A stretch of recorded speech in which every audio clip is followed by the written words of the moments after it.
In Greek they have 4 words for love. Storge, S-T-O-R-G-E, means affection, the sort of love there ought to be between near relations. Philia, P-H-I-L-I-A, means friendship. Eros, E-R-O-S, is of course the love between the sexes. And agape, A-G-A-P-E, is love in the Christian sense, God's love for man and the Christian's love for the brethren. I want to talk about all 4, and I'll begin with storge, or affection. Almost anyone, it seems, can be loved with storge. The ugly, the stupid, and even the exasperating can be its objects. There need be no apparent fitness between those whom it unites. It ignores even the barriers between species. We see it not only between dog and man, but more surprisingly between dog and cat. What's common to all the objects of storge is that they are familiar. We can often identify the very day and hour when a friendship began or when we fell in love, but we never catch storge at the moment of its beginning. To become aware of it is to become aware that it's already been going on for some time.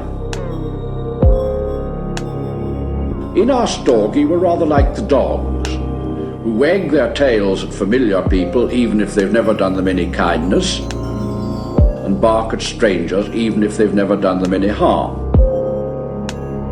This apparently indiscriminate character in storge and its dependence on familiarity point to its animal and biological origins. Let me say at once, for this will often come across us in the following talks, that I don't mean the word animal to be derogatory. Nothing in man is either better or worse for being shared with the beasts.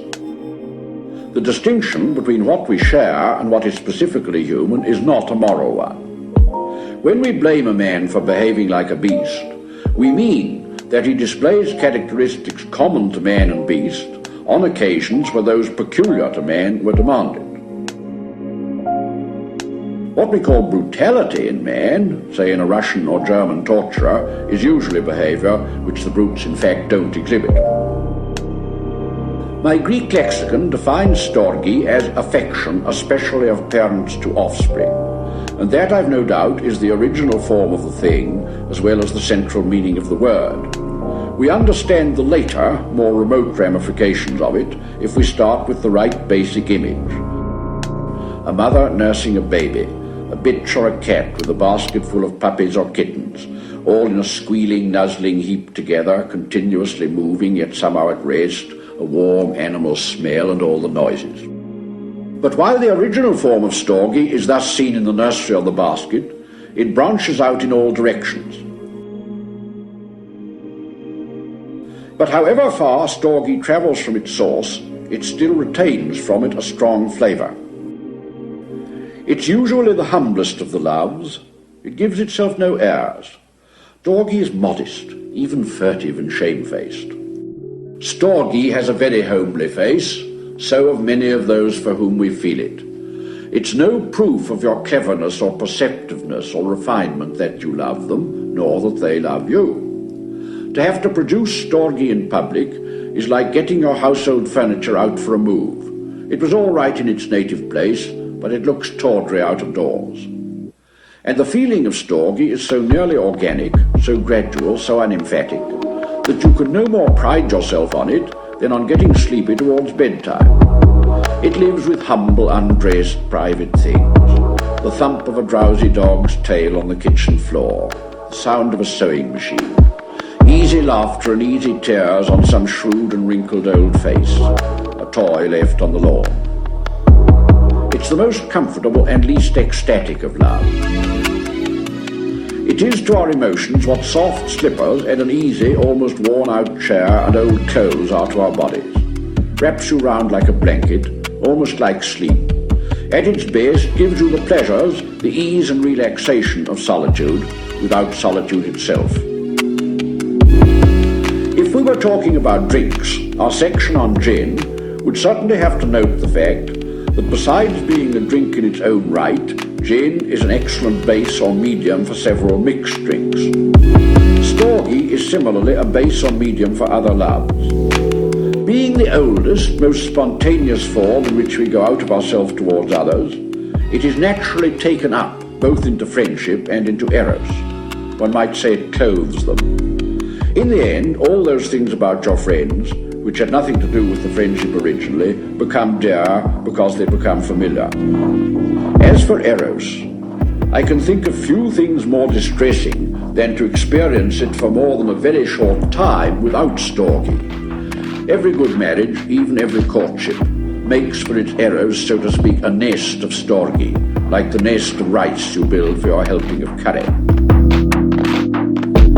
This relation between eros and Storge is well seen in the two outward expressions they have in common. One is the kiss. Which borrowed this from the other I don't know. It's not enough to say that you kiss your child and you kiss the woman you love, but in very different ways.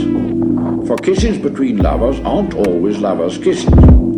The truth is that Storge kisses in one way only, while eros kisses both in Storge's way and in his own, expressing sometimes the most transporting passion, sometimes quiet affection, and often many intermediate states in between.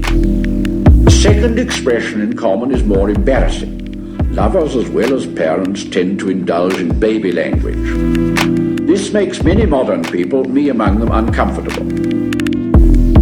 I've spoken of Storge so far mainly in terms of comfort and heart's ease, something that oils the wheels of life. But it has far higher values.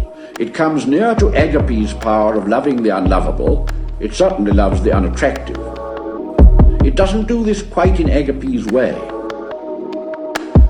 A mother, say, loves an intrinsically unlovable son because nature compels her, because in caring for him she fulfills a need of her own.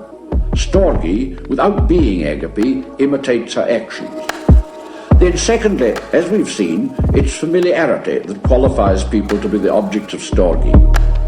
And of course it's the circumstances of our lives, many of them accidental, grown up we hardly know how, that have made them familiar.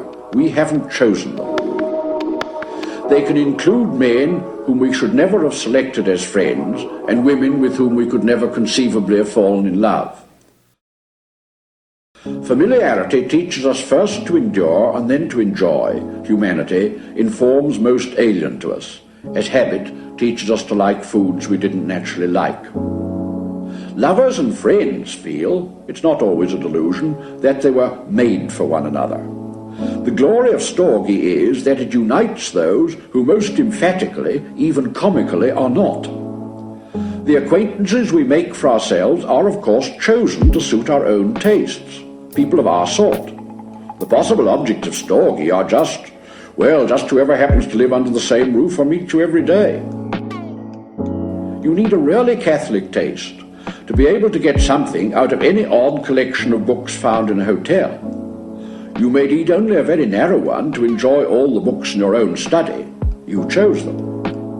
When we thus come to love the unattractive, what was unattractive to us, we're often led on to a momentous and sobering discovery. We find in them, it may be, great humour, sense, or even goodness. Not goodness of some particular kind that happens to please our own palate, just goodness. We shouldn't have noticed it if mere familiarity hadn't bred affection. It wouldn't have attracted us. We now see that it ought to have. We learn how very narrow our range of appreciations is, how little taste for goodness we have, except when it's dressed and served to suit our idiosyncrasy. But mellowed by Storge, we almost reach the stage of loving goodness itself. Now at this point we must be on our guard. For really, from everything that's been said, the resemblance between Agape and Storge is astonishing. Storge is not puffed up, it suffers long and is kind, it loves the unlovable, yet also loves goodness, which is the essentially lovable. We might be tempted to identify the two, to say that what I've been calling Storge is not a special and wholly natural kind of love, but love itself, or goodness, the rightful sovereign of the world. Such identification seems implicit in much 19th century fiction, in Trollope and Thackeray, even at times in George Eliot. The conflict between good and evil is represented simply as a conflict between the domestic affections and, say, ambition or snobbery or gambling or whatnot. and when the hero is claimed or reclaimed by the domestic affections, we're apparently meant to feel that he's saved. Of course, no Christian could accept this idolatry of the domestic affections. Those authors write as if they'd never heard, never even felt the need of denying the text about hating wife and mother and one's own life also for Christ's sake. We've been better taught. We know that every natural impulse, however innocent in itself, may stand between God and us and so become an idol. But that's not the side of the thing I want to emphasize at the moment.